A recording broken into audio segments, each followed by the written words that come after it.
Hey guys, welcome back. So this is class number 5, right? 5.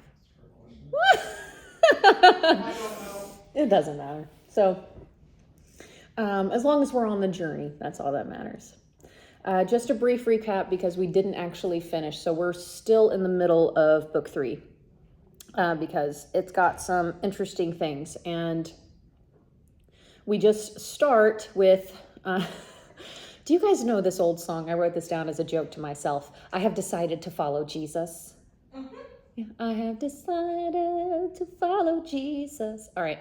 So this is, you get through all the God questions. You go through all the evidence. We say Jesus. That's the God we have decided.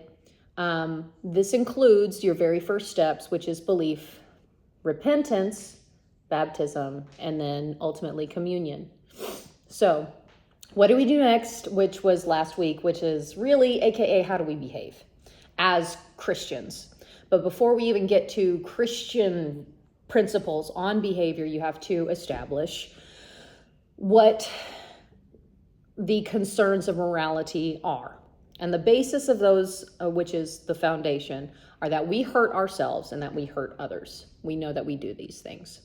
So when we understand those and where it comes from, then we can look at virtues that combat bad behaviors, basically, okay? Our cardinal virtues, which we talked about last week. So these are generally accepted in all cultures everywhere, which was prudence, which C.S. Lewis calls just general common sense. Moderation, which is about control in all things, substances, justice, which is concerned about, the rule of fair play, right? And fortitude, which is endurance, longevity. Can you keep going? And we always love the stories of the people who go through adversity and ultimately succeed, but they have to have fortitude, endurance to get there. So remember, motivation plus intention equals the difference between a virtuous action and you working on becoming virtuous. So you can do a nice thing once. You can remember common sense once, but you have to practice common sense all the time, and that would be a virtue. Then he builds from the cardinal virtues to social virtues, because we just have to touch on those, which are separate, okay? These social virtues typically are just concerned with the golden rule. Treat others as you would like to be treated, okay? And now this goes back because right now, this is actually important to restate. Remember when C.S. Lewis did this, that this was in the middle of World War II, and the Nazis did not give anyone a choice in how they were running their country. So Nazism was a political movement. And right now, in America at least, there is a gross ideology where, and I say gross in a very literal sense that I think it's nasty. Christianity is not a political program, okay? It's a general set of principles to apply in particular situations. Everything in the Bible, when it teaches us how to behave, uses situations. It uses situational morality. How would you behave if? And gives you a story. And you're supposed to take that story and say, okay, I can apply this principle to other situations that are similar, but it doesn't have to be exactly the same thing. Because when you get into situational morality, well, if he said it's this one situation, then you get stuck in rule making, and that becomes tradition, and that becomes just a set of rules. And Christianity is not just a set of rules, it's a lifestyle. So then the following chapter, he touches on psychoanalysis. And even in his day, so what C.S. Lewis was really trying to emphasize is not that psychoanalysis is wrong. Sometimes people really do need mental help that is outside of the Christian understanding of sin. And those are abnormal feelings, abnormal situations, okay? You have to fix an abnormality before you can address personal sin, okay? So, psychoanalysis itself should remove abnormal feelings, such as specific mental diseases and disorders. Christianity specifically is going to focus on repentance for sins, for choices based on normative feelings in general. Now, most people typically come to Christianity and they, oh, darn it, come on now. How dare you? Well, I mean, since it's just us, I could move. We're only 5 minutes in. All right. Okay. We're gonna move. We're gonna do it like this. I'm so sorry, guys. Okay. Oh, on my hand. Yeah, I am in the way of myself. Isn't that fun? Well, you can't follow along there, so I'm sorry, but I may post the notes for you to follow later. I give up. I give up. Technology. Okay, so we'll move on. Sorry, TV. You're gone. Moving on. All right. Morality of Christianity is to point to a change in character from good choices over time. That's our focus, okay? Not that you are going to be perfect, because God does not expect perfection. That's one of the reasons Jesus was perfect, because we couldn't. So let's get to it. We ended the class on sexual morality. Nobody really likes to talk about this, again, because it is unpopular to talk about chastity. And we went into the social ideas of propriety, decency, and modesty, which is not chastity itself. Chastity itself is about abstinence in a way, right? Chastity is honoring your body and in a Christian sense, recognizing that sex is a gift, but it's meant to be used in a very specific way. He goes on to talk about how our appetite for sex is excessive. It's in excess of a normative function of a person. And right now, we get this with some of our social movements of the day, right? LGBTQ plus, homosexuality, even heterosexuality, and the problems of porn. All of the stuff that we have that says sex is okay. And it is. It is a normal human function. But openness and willingness to engage in sex actually grows through our indulgence of the desire, not restriction. Restriction actually controls the desire. And we've seen this over time, right? Our birth rates, our abortion rates, it's a nasty thing, but it comes from a different foundational belief, right? We have a rhetoric currently that because sex is a biological function, you shouldn't be ashamed of taking part in sex. However, if you do take part in sex, you have to be willing to accept the consequences that come with it. That means even if you're practicing safe sex and you get a disease, you willingly took part in something you knew could give you a disease. If you get pregnant, you willingly took part in something that could get you pregnant as a woman, okay? This is biology. I'm not trying to be mean. That's just part of it. And we are fed marketing material that uses sex all the time to get us to buy whatever they want. Do you guys remember the Paris Hilton commercial with Burger King? No. they took it down really quick because it was literally her just pretending to eat a hamburger, dressed in a bikini, laying on a car. It's the perfect man-made marketing technique. If you eat this cheeseburger, women will flaunt themselves at you, right? So it is not easy, and we don't want to negate this. It's not easy to desire chastity as just for itself. It's not. Sex is fun. It's enjoyable. It gives you pleasure. Okay. And the endorphins. Oh man, right?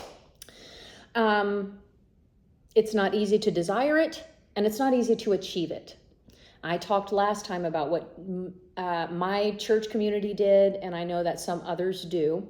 I don't know what they call it. I got a promise ring. So usually when you go through it's either a class or a ceremony where, especially during puberty, they talk to growing teens, boys and girls, about honoring your body and saving it in a manner that is pleasing to God for a person who's going to honor it back. That's the point. That's the foundation that we have to start from. Not that, I don't get to do this. It's that it's made for something bigger than just a one-time fix with however many partners I want to choose. Right? And nobody really achieves complete chastity unless you become a monk or a nun. And even then, don't we still fight our own thoughts? And there are points in the Bible where Jesus talks about, hey, your thought of doing the thing is just as bad as you doing the thing. So it's even deeper than just engaging in sex itself. So we have a warped nature. So this is going back to the fix. We have a problem because we broke the system initially. And we are going to have temptation all the time. And obviously there is propaganda everywhere, misdirection. These are all used to distract you.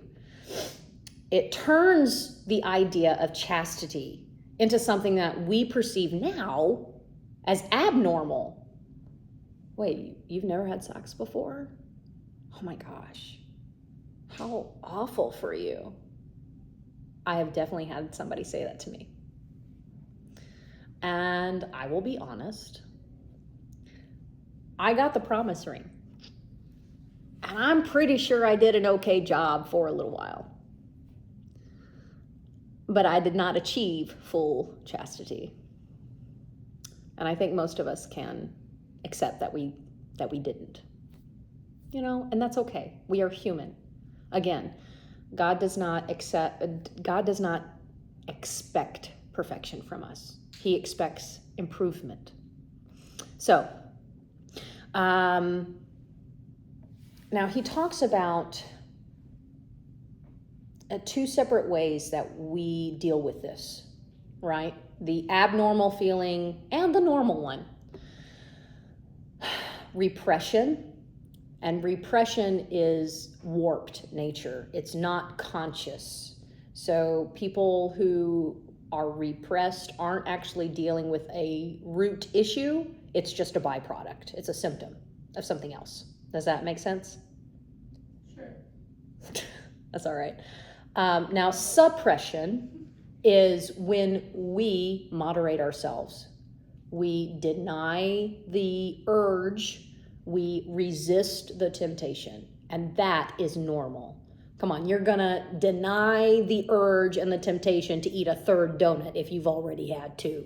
And you know that the sugar high is just hitting you. Woo! Yeah, no. Right? Man, I'll tell you, my favorite ones are the vanilla cream filled, which is basically like a shot of pure icing. They're my favorite. Wait, the ones that have jelly inside of it? No. So it's like vanilla cream. The chocolate. And yeah, and it's just it's like icing. It's not Bavarian cream, which is like a little yellowy orange. It's straight up icing, I'm sure. I like the lemon one. Oh, I love those too. I love those too. So, okay. I just wanted to get through that. Yes. I'm so sorry, but this is also part of dealing with C.S. Lewis and dealing with Christianity and dealing with how we control ourselves. And one of the things that separates Christians from normal... Were you awake? He's over here like singing.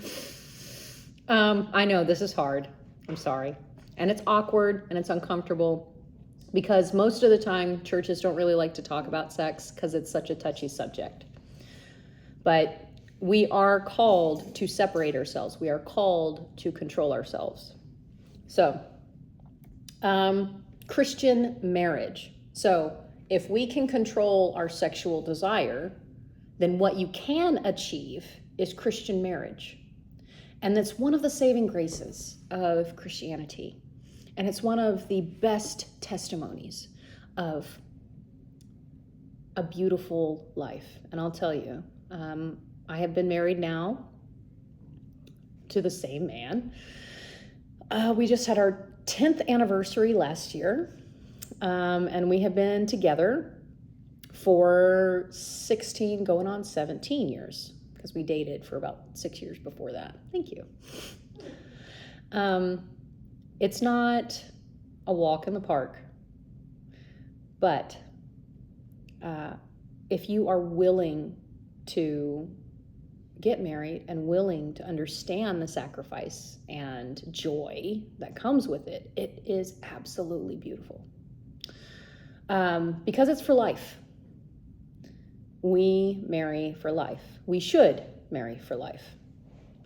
In the Christian ideal of marriage, when you take your vows, it is not simply a promise. It's not a formality when the priest or preacher or whoever says, you are now married, you may kiss the bride.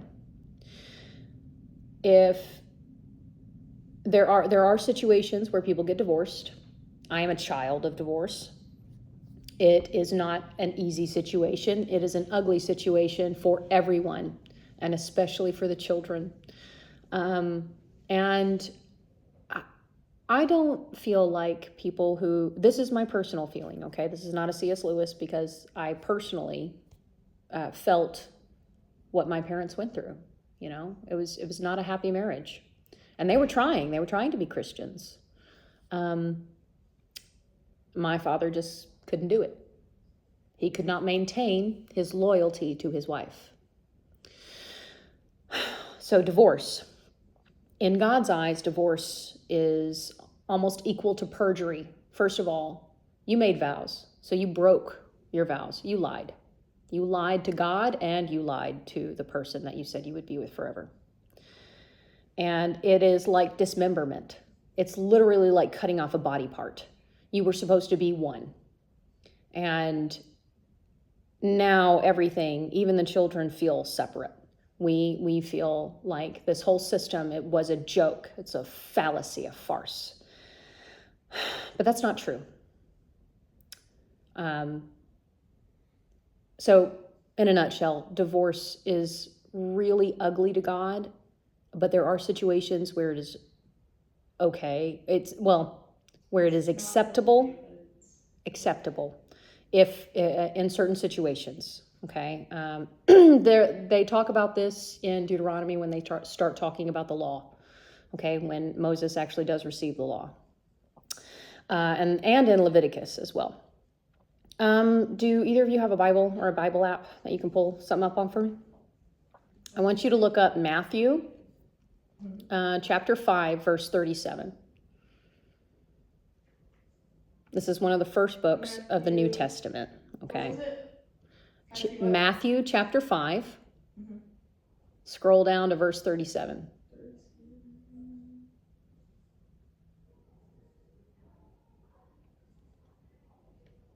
All you need to say is simply yes or no. Anything beyond this comes from the evil one. All you need to say is yes or no. And in some of the older versions of the Bible, Let your yes be your yes and your no be your no. Anything else is heresy in certain ways. If you have to keep saying, I swear, I promise, man, I'm doing it. The more you keep saying that, the less and less believable you are. Right? Only a liar is going to continue to say, you got to trust me, man. You got to believe me.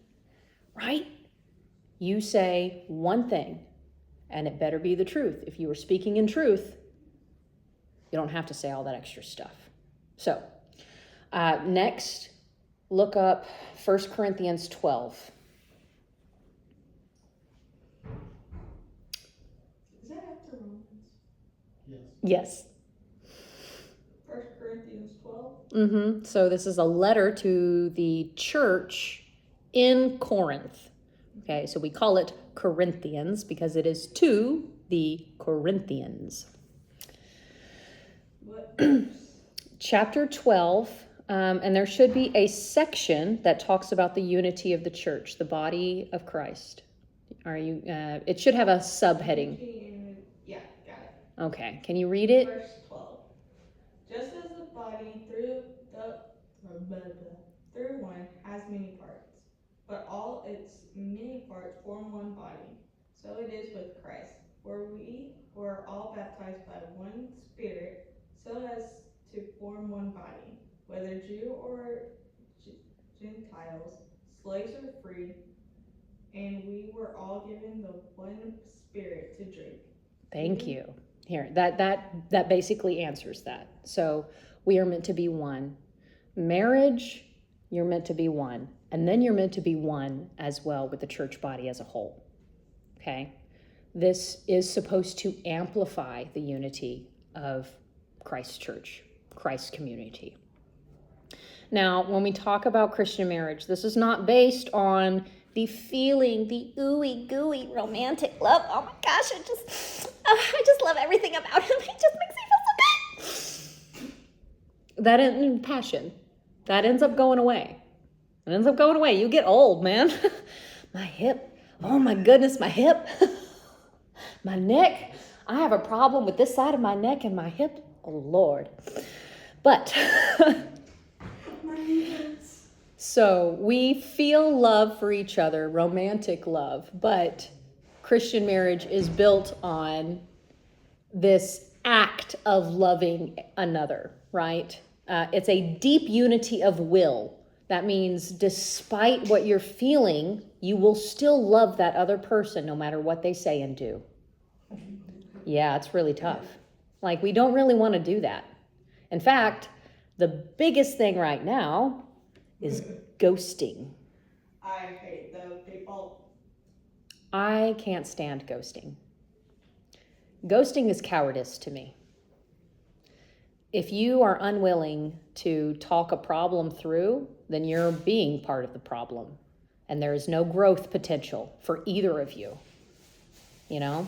Now, in certain cases, yes, there are toxic people and toxic situations, and you do need to leave those. But in every way and in every circumstance, we should make the attempt multiple times, as many times as you have the strength to do, to resolve conflict. Now, there is a hierarchy in Christianity that makes a lot of people, also usually women, very unhappy and very uncomfortable. Now, C.S. Lewis did this in the 1940s where women were just beginning to get certain rights, okay? So his perspective, while truthful, we can talk about in a little bit different, in a little bit of a different way. So for Christians, man is the head, okay, in a Christian marriage. Man is the head. It is not equal. Yeah, someone hit the door. It's okay.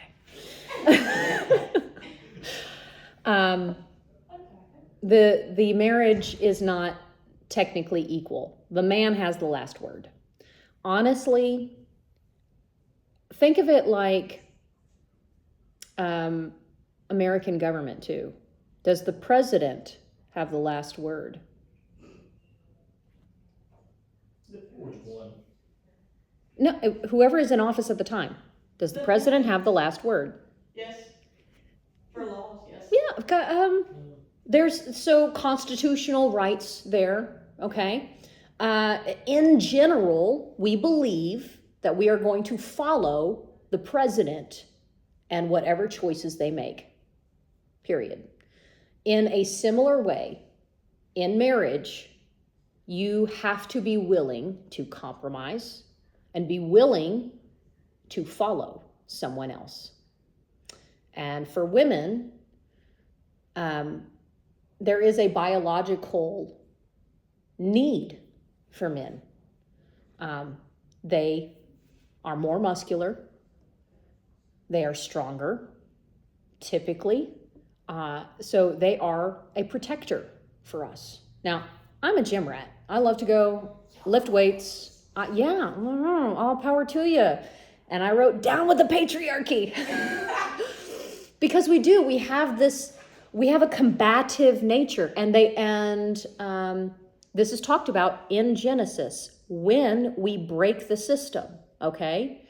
And God literally says, woman, your desire is going to be for your man, but your will is going to be against him. So our warped nature is literally to combat each other. So marriage is not going to be perfect. Our wills are constantly trying to learn how to be a unit. And you have to think about that. You have to think about that before you get into a relationship. Is this person going to honor me? Is this person going to protect me? Right? Because there are reasons we have laws against marital abuse. Because men took that for granted. They took their power for granted. There are laws to protect women in those situations. This was talked about in the Bible too. God sees men abusing their wives, and he punishes them for it. So this is not something that was lawful at all.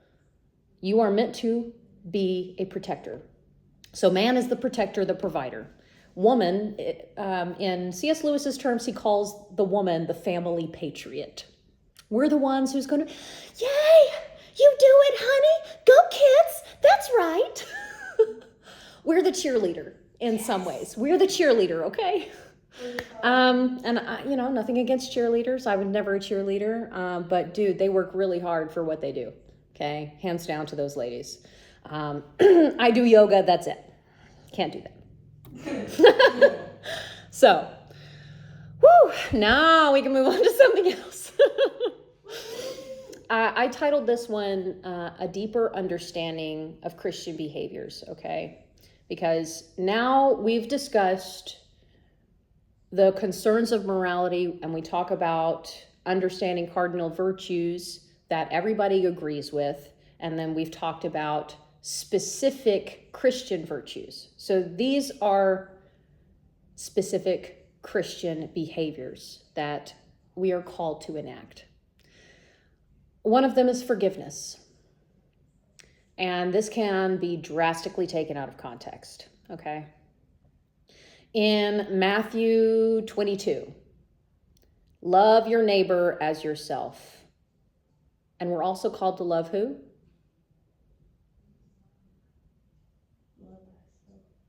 We love ourselves, we love our neighbors. Who else are we supposed to love?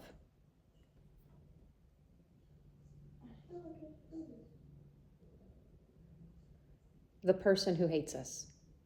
Oh yeah, our enemies. Our enemies. We're called to love our enemies. That's hard to do. It's incredibly hard to do. And right now,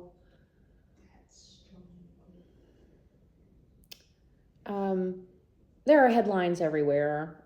People are not being very kind to each other, and they are very upset, and in certain ways, rightfully so, because things are wrong in a really big way, at least in America, and I think globally.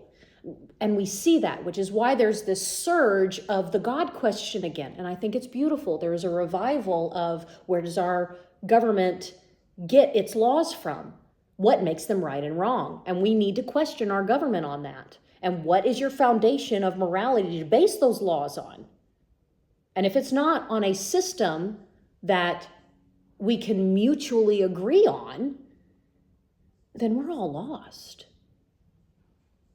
Now, most governments in general are all corrupt. It doesn't matter what type or kind, people are going to make selfish decisions, right? So put this in perspective. You're still going to love yourself even though you do bad things, right? Yes. You love your enemy even though they're doing bad things, even though you don't agree with what they're doing. And we lovingly, not combatively, talk about why that is and why we believe that. Not combatively.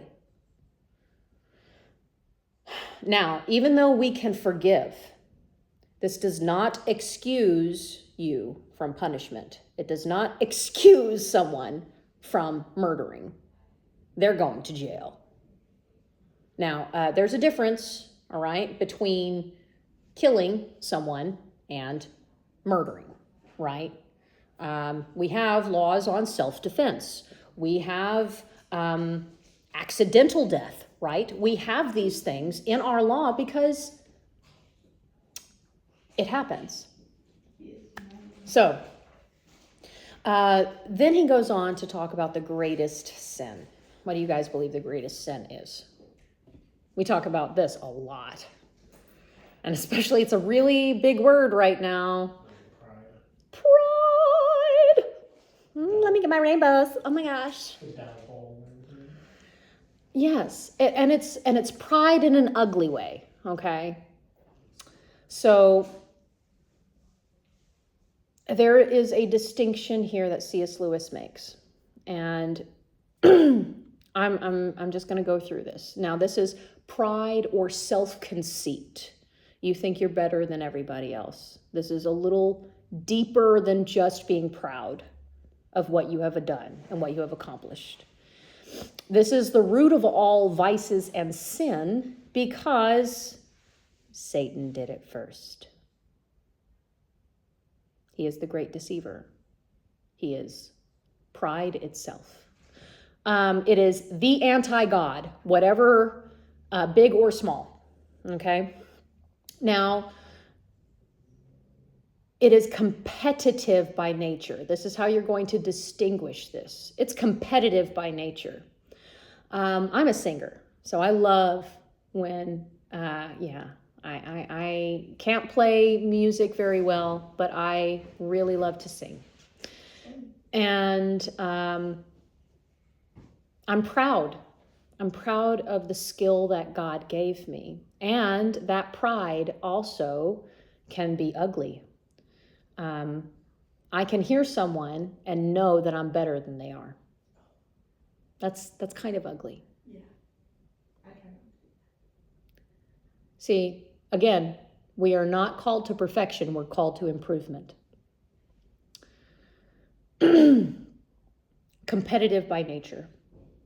Now, we have something to be proud of your accomplishments, to be proud of how God made you.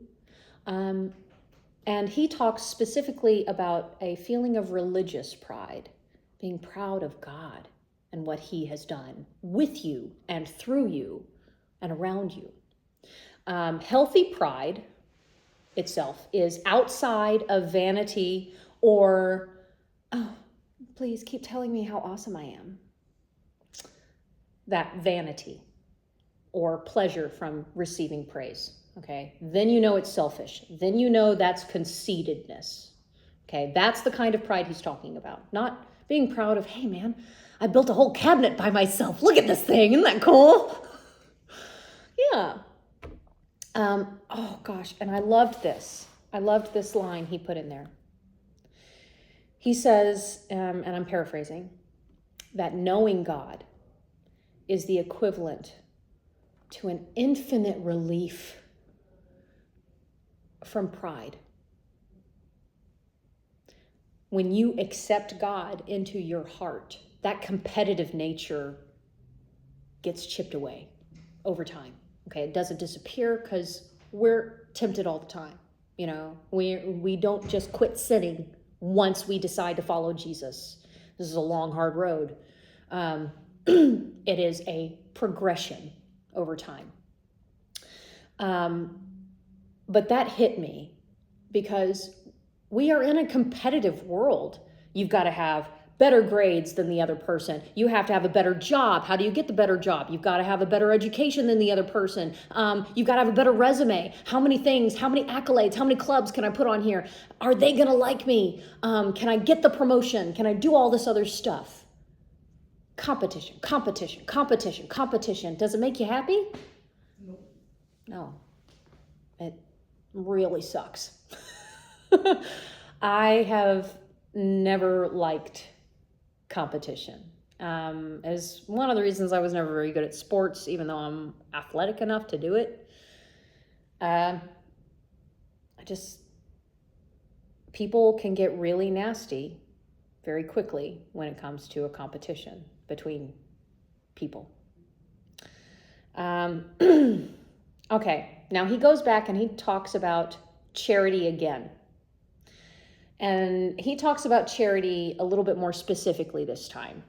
So these are what he calls theological virtues. It's not really a cardinal virtue that everybody agrees we should give. This is a purely Christian ideology. Now, most obviously, giving to the poor, right? Giving of your means to someone who has less than you. It's an easy way to think about charity. But charity in and of itself should be built on a feeling of love. Okay? If you're giving to somebody, oh, I just did something awesome. Oh, that's pride getting in the way. Right? It can really easily become something selfish.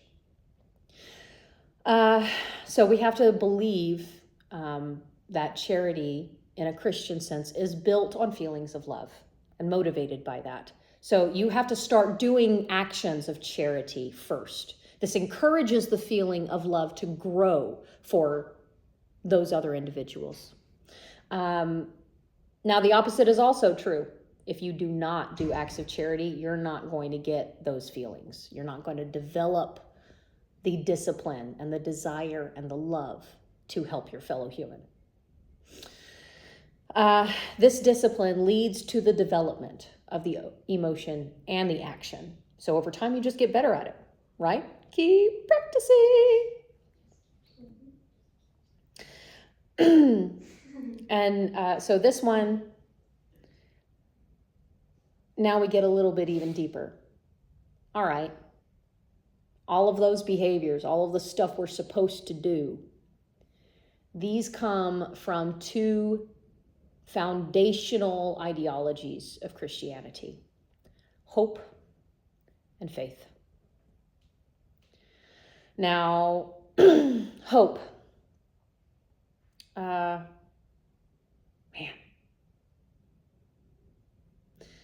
When Christians stop seeking heaven, they become ineffective on earth. When we stop believing in the hope of Jesus Christ, we're not going to be useful to anybody. Without hope, charity dies, forgiveness dies. That's literally what he's saying. Now, for him, this is what he defines hope as: a longing which cannot be satisfied. But who satisfies it? It's God. Okay, so we have a hope that we know eventually. Now, this is one of the reasons why Christians leave the faith. They leave the hope.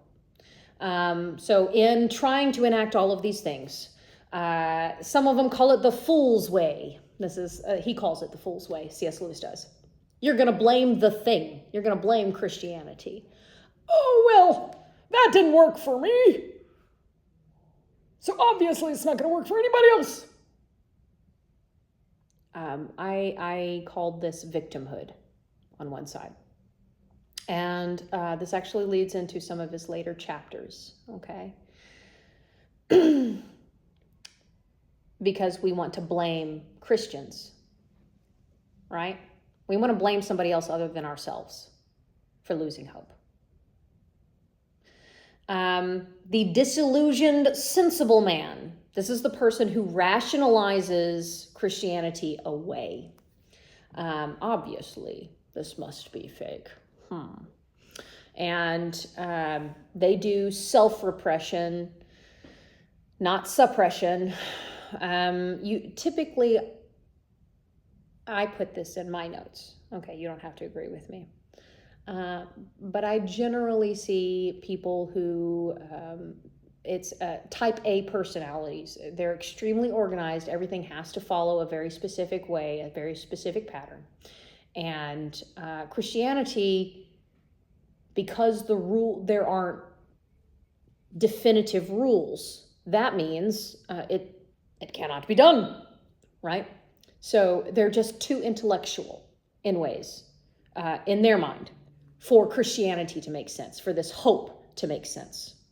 Now, the Christian way is that hope is a belief that we will be satisfied ultimately.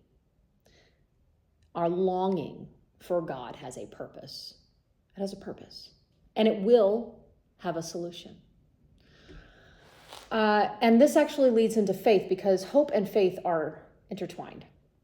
Can you pull up Hebrews 11? It's Hebrews chapter 11. Can you read it? You got it? She's done it twice. It's your turn. I don't have to translate it. I don't have to take it out. Oh, English to Spanish. Hey, man, we're multilingual in here. I love it. His whole phone is in Spanish. Well, how about you look it up and then give your phone to him? Let's do it now. Let's do it now. How hard we got this? Again, 2 students. But hey, you roll with it. Where's Hebrews at? At near the bottom. Yeah, Hebrews is in the New Testament. It's closer to the end. Right before James. That looks so weird in English. Which verse? It's chapter 11, just the first verse. Now faith is the assurance of things, hope for the conviction of things not seen. Now faith is the assurance of things hoped for, and the belief in things unseen. So we have hope used in the definition of faith. So again, intertwined. So for faith, there's 2 levels of faith. The surface level is the simple belief in Jesus Christ. Okay, we accept the truth of the gospel. The second one is what C.S. Lewis calls a virtue level. This is believing even through life's struggles and problems and situations. You have to have endurance. You have to have fortitude and faith, yes. But fortitude is part of it. Fortitude is longevity. Faith, belief, through the struggle you endure through. And remember, we talked about our struggles in life being connected to our growth as humans. We're really not going to move very much unless something pushes us to. We're not going to change a whole lot unless we encounter resistance in our lives. This is mostly true for just about everybody. If we aren't required to do it, we probably won't. I mean, it's just a fact. But that's also why free will is such a beautiful thing. Yeah. So this is literally a battle in your mind. This is this is spiritual warfare. Fart. There you go. I said it, son. You heard mom say fart. All right. It is a battle in your mind between faith, that belief and acceptance of the gospel, and your reason versus your emotion, your imagination, your fears, all the stuff that's going to come at you and say, this is crazy, this is nuts, why do you believe that? Yeah, it's a battle in the mind. Yeah, I know it's that theater degree coming out. I'm so sorry. Not really. I have a lot of fun. I know, I love it. There are 2 books in the Old Testament that really dig deep into this. Okay, they're not like really difficult to read, but they do push you to think about struggle and problems in your life in a different way.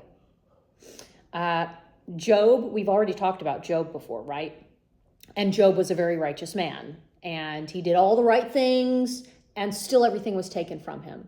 And through this series of conversations between basically his best friends at the time,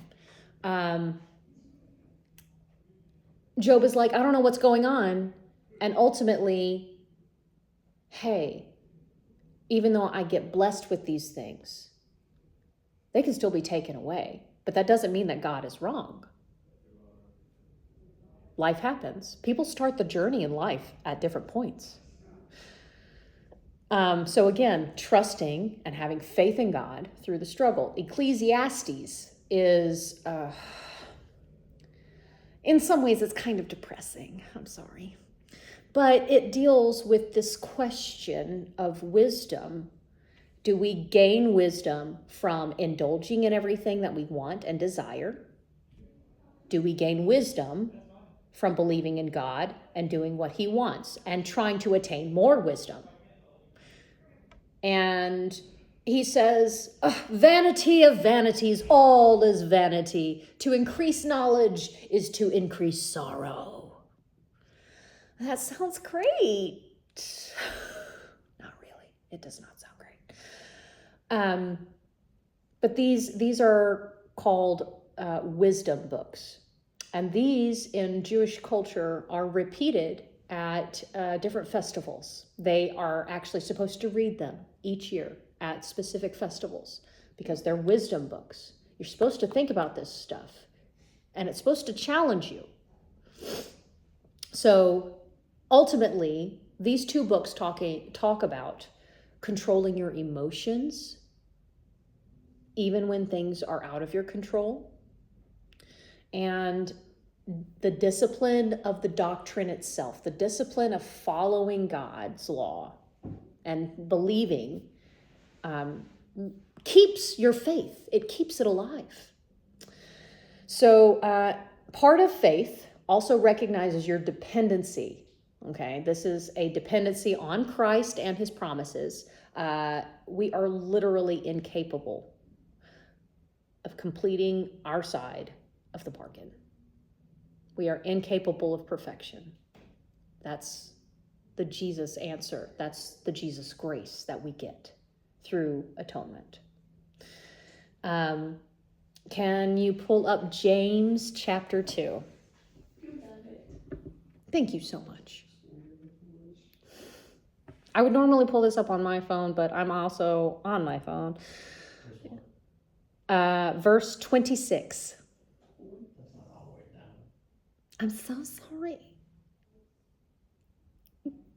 26. I'll see how that sneaks for a second. For as the body apart from the spirit is dead, so also faith apart from works is dead. So Christians often talk, faith without works is dead. If you are not working towards the behaviors of Christ and trying to achieve forgiveness of others, trying to be charitable, trying to maintain sexual morality, these things are going to kill your faith. It's going to kill it. Okay, we'll get to the rest later, but that is book number 3. Yay! Woo! Huzzah! Okay. So we have a couple of questions. We'll go through these real quick. In what ways does the concept of having a purpose for life relate to the current rise in discussions about mental health and meaning in the workplace? So this goes back to when C.S. Lewis talks about psychoanalysis. We have a really big focus right now on mental health, on therapy and counseling. We want a diagnosis, we want to call it something, and then when we name it, we can say, oh, well, I have whatever. Instead of focusing on your journey out of something.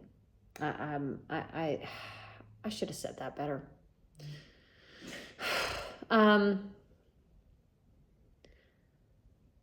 When we have a purpose for life, when we have a purpose for how we are behaving and what we are doing, what kind of effect does that have on your mental health? It's a lot.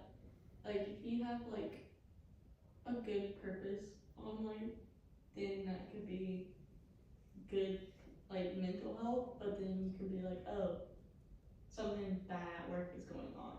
Mm-hmm. That can mess up something in your brain, being like, oh, okay, there goes my mental health. There goes, it's just like. But if you have something bigger outside of your work situation to focus on, it helps.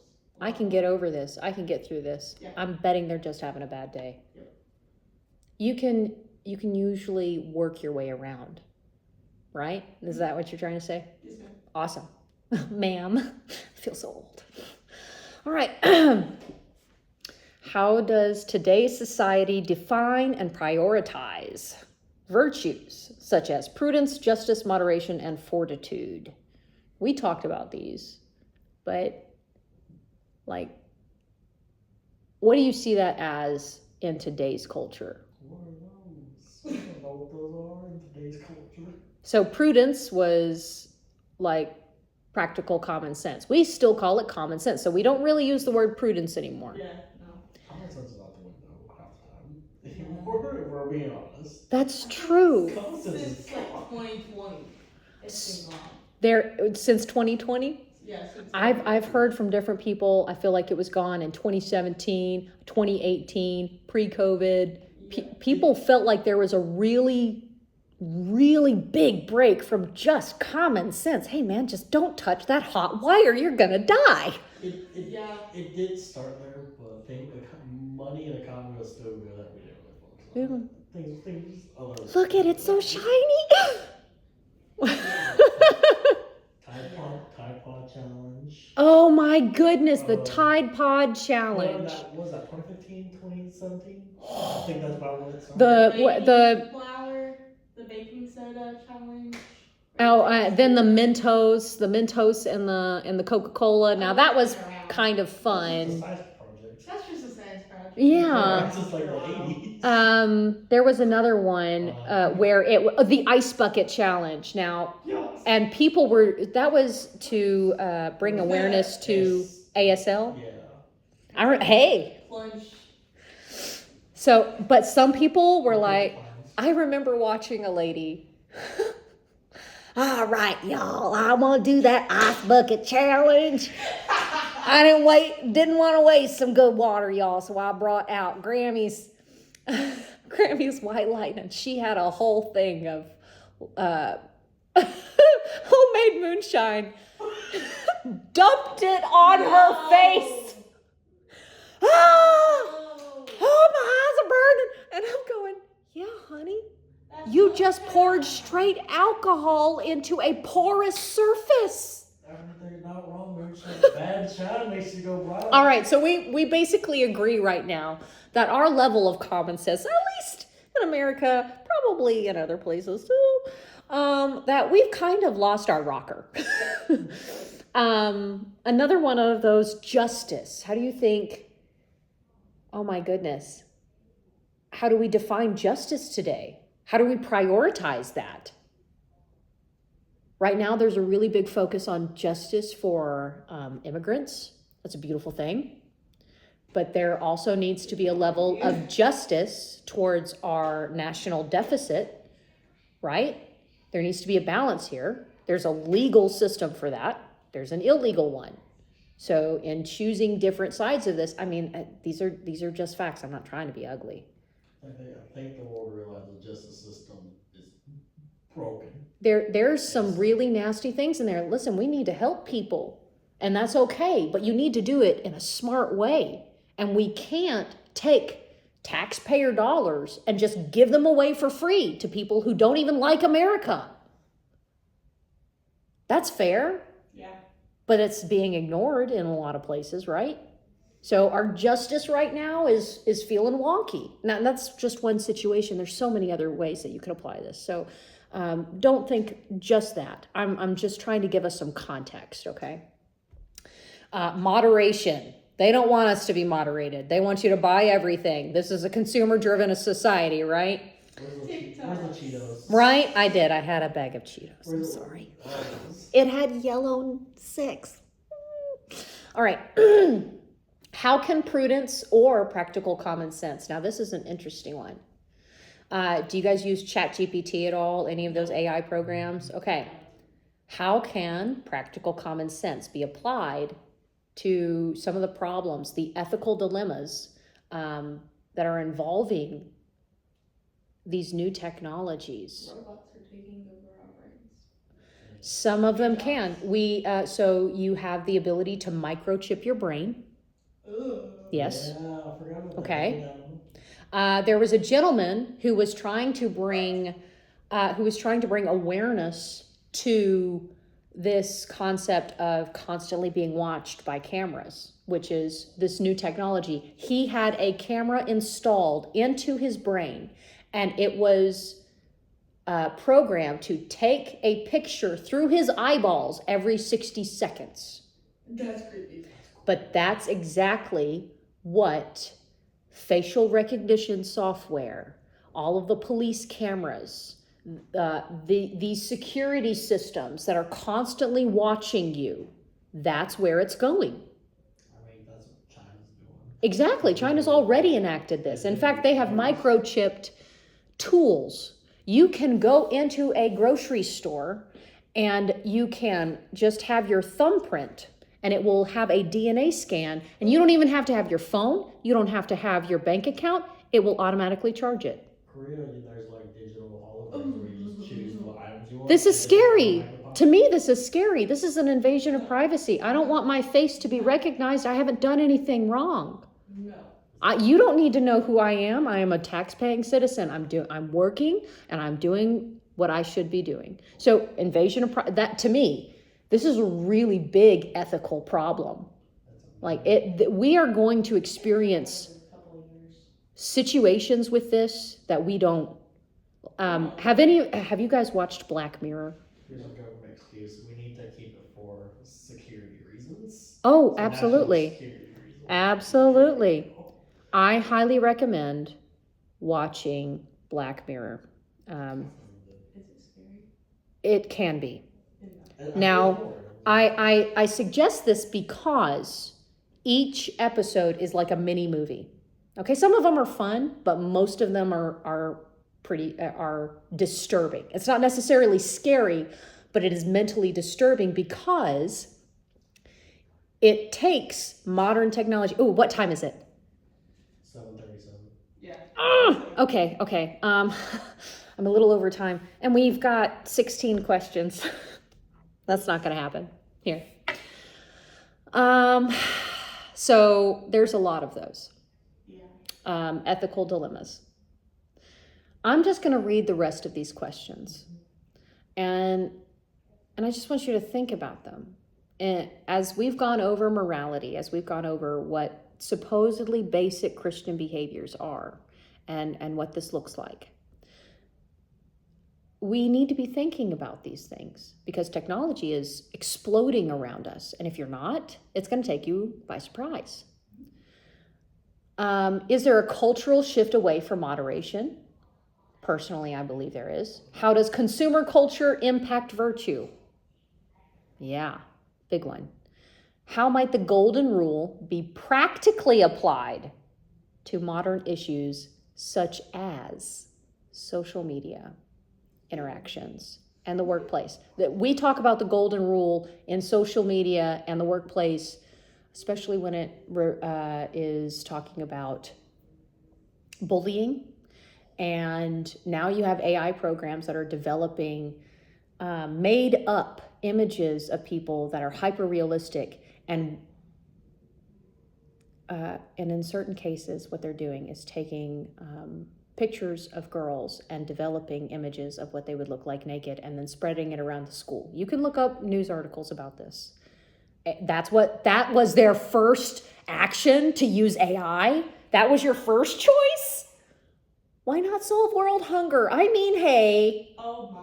World hunger costs too much money for the government. Listen, governments need us to believe we have a problem so they can control us. That's... Well, the worst thing you can hear is, I'm from the government, I'm here to help. That's a good one. That's a good one. All right. Given the emphasis on charity as sacrifice, okay, charity giving should cost you a little something. How should Christians approach charitable giving in a consumer-driven society, and how is this affected by inflation? Yeah, we have inflationary problems. Are you still giving? Are we still thinking about the little man? Do we need to cut back? In what ways do therapy and counseling complement or conflict with the Christian concept of choice, sin, and behavior? For me personally, one of the reasons I'm getting this degree for pastoral counseling, this is my personal feeling. We have built up, at least in America, this system where if we name ourselves with a disease, then we become controlled by it. And then we become victims of our own body. And then we don't have to do everything else. It basically creates eternal infancy. There's no moving forward. There's no growth. Now, I think there's an over-reliance on it. Not that we don't need it, because there's certain people who really do need help. And their abnormality is really, really hard to live with. But I think for the smaller issues, that we're relying on it too much. How should we interpret the traditional roles of men and women in marriage in light of evolving societal norms? How should we view the male and female roles within a marriage? We're really screwed up over here. We have no clue what we're doing. And it's because we are trying to take away the definitions of male and female. And that, it destroys the laws that protected feminists, that protect women. It destroys those, personal feeling. And it destroys any growth or potential for a solid marriage. Because now we're like, well, men, you've got to do this. Well, women, you've got to do this. Well, do we? No.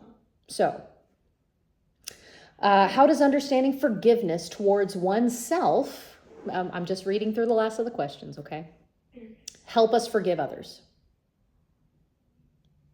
In a world where cancel culture is prevalent, ghosting, all this other stuff, how do we apply Lewis's idea of forgiving without excusing harmful actions? We've really got to think about that one. Now, what are signs of healthy pride, and how do we cultivate humility? So our answer, I didn't say this and I'm sorry, our answer to pride is humility. Now, it doesn't mean self-deprecation, but humility in C.S. Lewis's eyes is you walking down the street and recognizing, hey, that chick looks really cheerful. She's just such a happy person. I just love to see them. Or that guy is always willing to lend a helping hand. I don't even know who he is, but that is awesome. Humility. We're going to recognize the people who are willing to have a good attitude in the face of adversity, in the face of problems, and the people who are willing to help when they have nothing. That's humility. In some ways. Okay, there's so much more to that. How can religious pride manifest in churches today, and how should it be addressed? No. So people who want to take control of organizations within the church. I have to be the head of this ministry program. I've got to be the lead on this such and such. You got to think about that. That's where church then becomes an organization and not a community. How do modern forms of charity, like online fundraising platforms, compare to the acts of giving that Lewis describes? We have to think about that. We give online now a lot. It's one of the easiest ways to make sure that when you're giving, you feel like you're giving to something that's actually going to be useful. But there's a lot of scams out there too. So you got to be careful about that. How can Christians maintain hope in a world often filled with cynicism and pessimism? How do we fight back and keep our hope alive against all of this negativity around us? How does Lewis's description of faith as endurance apply to challenges in modern life, such as job loss, illness, political unrest? The list could go on. And the last question, and then I'm done. And this is the longest class so far, so thank you for sticking with it through me. I appreciate it. How can believers cultivate both intellectual and emotional trust in God when we're confronted by opposing cultural messages? How do we maintain our faith and hope in God using our intelligence and controlling our emotions, even though everything in our culture right now is oppositional? We need to think about how do we develop those things. So that's book 3. We're going to get into book 4 next week. Thank you so much for engaging, guys. I really appreciate it. Guys online, appreciate it too. Like, share, subscribe, all the fun stuff. But otherwise, I just hope you enjoyed this lesson, and I look forward to sharing with you next week.